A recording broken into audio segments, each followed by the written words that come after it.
Besarnya yang menarik dari bukti yang tersebar kan sederhana. Pak Wapres kita pernah kursus bahasa Inggris di Sydney, di UTS, dia punya lembaga kursusnya sendiri.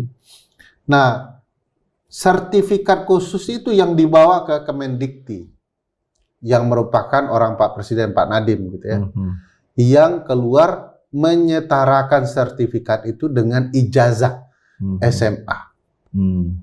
Nah, pertanyaan besarnya, sejak kapan sertifikat khusus bahasa Inggris setara dengan SMA yang pelajarannya tidak hanya bahasa Inggris, ada matematika dan lain-lain. Nah, bagi saya ini petunjuk semua yang membuat orang-orang politisi bekerja bahwa ini tidak bisa dibiarkan. Ini harus diungkap. Ini kan semua tenang, seolah-olah ini bukan bagian dari problematika. Oleh karena itu pengadilan besok akan sangat menarik. Termasuk apa yang dilakukan KPU kemarin, menurut saya itu alat bukti petunjuk yang menarik bahwa ini ada upaya untuk menyingkirkan. Pertanyaannya, kalau KPU benar, kenapa buat peraturan ini?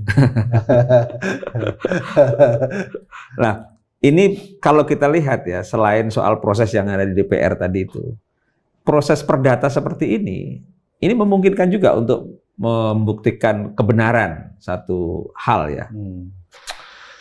Saya tuh berharap di petun di Mahkamah Konstitusi ya, karena itu kayaknya lebih cocok dengan kewenangan mereka.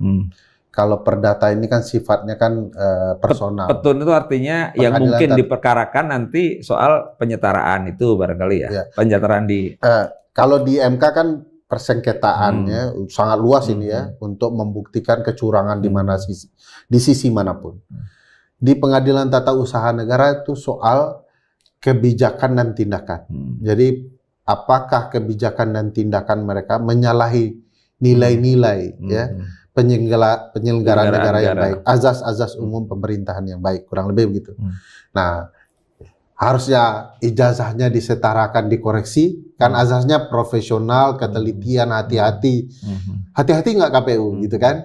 Itu akan diperiksa. Nah, sekarang karena sudah ditolak kedua-duanya, publik lari ke perdata. Ada memang perbuatan melawan hukum dalam ruang keperdataan. Misalnya, apakah tindakan mengubah informasi soal ijazah dan lain-lain itu merugikan mereka? Apakah perbuatan melawan hukum itu merugikan publik dalam artian sifat keperdataannya? Bisa, tetapi itu tipis betul ya. Tapi itu terjadi, ini berjalan. Uniknya di perdata berjalan. Sementara di dua lembaga lain tidak berjalan. Bisakah setidak-tidaknya nanti akan terpaparkan kebenaran materialnya? Kira-kira kalau dalam bayangan kita bagi publik ya, ini kan ada ruang-ruang yang bisa dilakukan oleh publik, katakanlah pihak-pihak yang ingin mempersoalkan itu melalui PT UN maupun. Tapi tanpa dorongan yang kuat, katakanlah dari orang-orang yang ada di politik, rasa-rasanya juga akan berlarut-larut atau bahkan susah tuh. Bahkan kebenaran terungkap di pengadilan perdata nanti, dia akan kehilangan maknanya setelah terungkap. Ternyata orang politik mengabaikan, gitu ya. Karena ujung dari semua ini adalah mengungkapkan kebenaran permainan politik tingkat tinggi dalam pemilu kita kemarin. Kalau kemudian setelah dibongkar, teman-teman politik tetap diam diri, ya nggak ada guna secara konsep penegakan hukum ya. Tetapi setidak-tidaknya publik sekarang jadi puas. Betul. Dirty vote betul lah.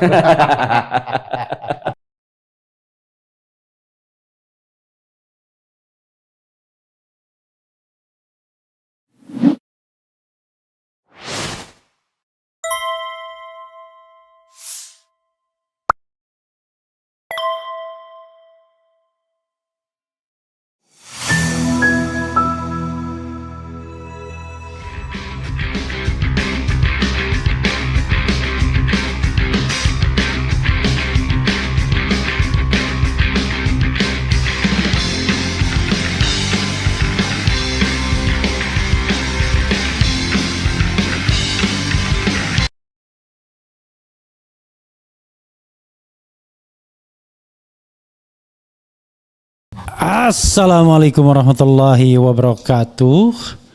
Sobat RH sekalian, jumpa lagi kita di channel yang keren ini. Keren cadas. Ya, sobat RH sekalian, kali ini Ferry Amsari Dirty Vote ya, omong ijazah Gibran, kuliti fakta janggal. Jadi ini ada berita sobat RH sekalian ya dari fajar.co.id ya, mengatakan bahwa pendidikan Ferry Amsari _2 publik berhak tahu pendidikan Wapres, ijazah Gibran harus dibuka transparan. Jadi kita harus paham ya mengenai public obligations ya dengan private apa istilahnya, private secret gitu. Jadi kalau sudah pakai ijazah dan digunakan untuk jabatan publik, ya itu sudah domain publik. Karena itu ada kebijakan atau kewajiban publiknya, yaitu untuk membeberkan bila mana dipermasalahkan atau diragukan. Itu jadi tidak bisa menarik diri sebagai wilayah privat, apalagi seorang wakil presiden yang notabene orang nomor 2 ya. Coba kita bacakan Ferry Amsari _2 publik berhak tahu pendidikan Wapres, ijazah Gibran harus dibuka transparan. Fajar.co.id Jakarta. Pakar Hukum Tata Negara Ferry Amsari menyebut persoalan mengenai latar belakang pendidikan Wakil Presiden Gibran Rakabuming Raka perlu dibuka secara transparan di ruang publik. Dikatakan Ferry, publik berhak mengetahui secara jelas riwayat pendidikan Wapres, khususnya terkait masa sekolah Gibran di luar negeri. Kan kita berhak tahu siapa yang punya ijazah. Nah ini jadi memang harus dibongkar, ujar Ferry dalam videonya yang beredar dikutip Selasa. Ia menyebut munculnya pertanyaan publik terkait lamanya Gibran menempuh pendidikan di Singapura dan Australia harus dijawab secara terbuka. Nah di titik itu muncullah beberapa hal ya soal informasi berapa tahun untuk sekolah di Singapura, berapa tahun untuk sekolah di Australia, ini Wapres ucapnya. Jadi tidak hanya klarifikasi tetapi informasi yang benar ya, karena antara KPU dan Setnek berbeda ya. Ferry menjelaskan berdasarkan informasi yang diperolehnya, Gibran disebut sempat menempuh pendidikan di lembaga bahasa bernama INSEARCH yang berada di bawah University of Technology Sydney UTS. Teman-teman yang tamatan UTS bilang INSEARCH itu underbawnya UTS, lembaga pendidikan bahasa untuk persiapan masuk kampus karena IELTS tidak cukup jelasnya. Namun lanjut Ferry, lembaga tersebut hanya memberikan sertifikat kursus bahasa, bukan ijazah setara pendidikan formal di Indonesia. Ini hanya sertifikat bimbel, disetarakan iyalah, tapi nggak bisa disamakan dengan tingkatan pendidikan seperti SMA di Indonesia karena pembelajarannya berbeda, tegasnya. Ya kalau cuma bimbel bahasa. Oleh karena itu, Ferry menilai penting bagi pemerintah dan pihak terkait untuk membuka kejelasan soal dokumen pendidikan tersebut agar tidak terus menimbulkan polemik di tengah masyarakat. Kemudian, nah inilah yang kemudian menurut saya layak dibuktikan di pengadilan maupun di ruang publik. Ferry menuturkan, kalau saya jadi orang politik, saya akan minta ini dibuka supaya keributan publik selesai kuncinya. Jadi itu sobat era sekalian ya, yang harus kita pahami gitu ya, bahwa sama seperti bapaknya ya, kalau memang tidak ada masalah ya ditunjukkan saja ke publik.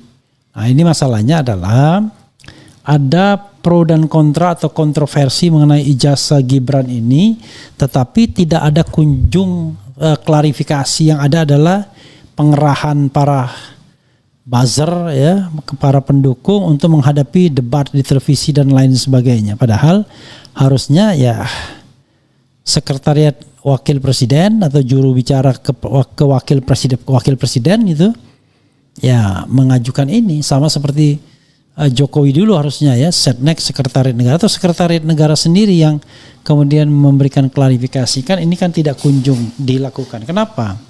Karena faktanya antara dokumen KPU dan dokumen Setnek saja berbeda. Dalam dokumen KPU ya itu Gibran disebut menyelesaikan UTS insert itu pada tahun 2003 dan sampai dengan 2007 kalau tidak salah. 2004 2007 ya. Oh dari dari KPU. Iya. Dari KPU 2004-2007. Nah ini ya. Ini dari Setnek ini. Kalau riwayat pendidikan di Setnek itu 2002-2004 itu Orchard Park Secondary School ya. Kemudian 2004-2007 itu MDIS, 2007-2010 Insert University of University of Technology Sydney. Ya, ini kan mengesankan seolah-olah dari Kementerian Sekretariat Negara bahwa Gibran ini apa istilahnya, tamatan pasca sarjana. Padahal tidak demikian ya. Karena di dokumen KPU yang 2004-2007 itu adalah UTS, sementara S1-nya 2007-2010. Ini memang agak dikaburkan kalau kita bandingkan ya, perbandingan antara KPU dan Setnek kan. Bayangkan, ini saja tidak kompak gitu. Bagaimana kemudian publik bisa diyakinkan tentang pendidikan Gibran kalau tidak kompak seperti ini? Dan berhak tahu publik ya, under Artikel 28 ya, Undang-Undang Dasar 45 ya, publik berhak tahu ya, karena hak memperoleh informasi itu adalah hak constitutional right warga negara. Jadi tidak boleh ditutup-tutupin. Begitu sobat RH sekalian ya. Makin hari makin berat saja. Karena lagi program juga kita. Oke, coba kita bacakan komentar sobat RH sekalian.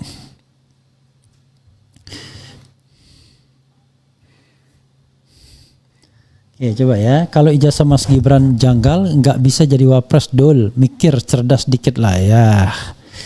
Karena pada waktu itu kan kong kali kongnya kemana-mana, mulai dari MK, KPU dan lain sebagainya. Kalau udah Bung Ferry berbicara, maka jelas ada yang tidak biasa. Kemudian ya bisalah jadi wapres wong ada bapak dan paman. Kemudian apalagi ya, apapun upaya Anda menutupi kebohongan seseorang akan ada saatnya sendiri terkuak ya. Ya, negeri ini bukan punya wakili seorang.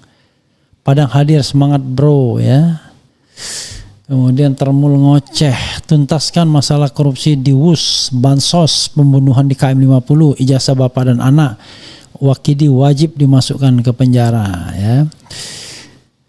Kemudian Panglima apa lagi nih?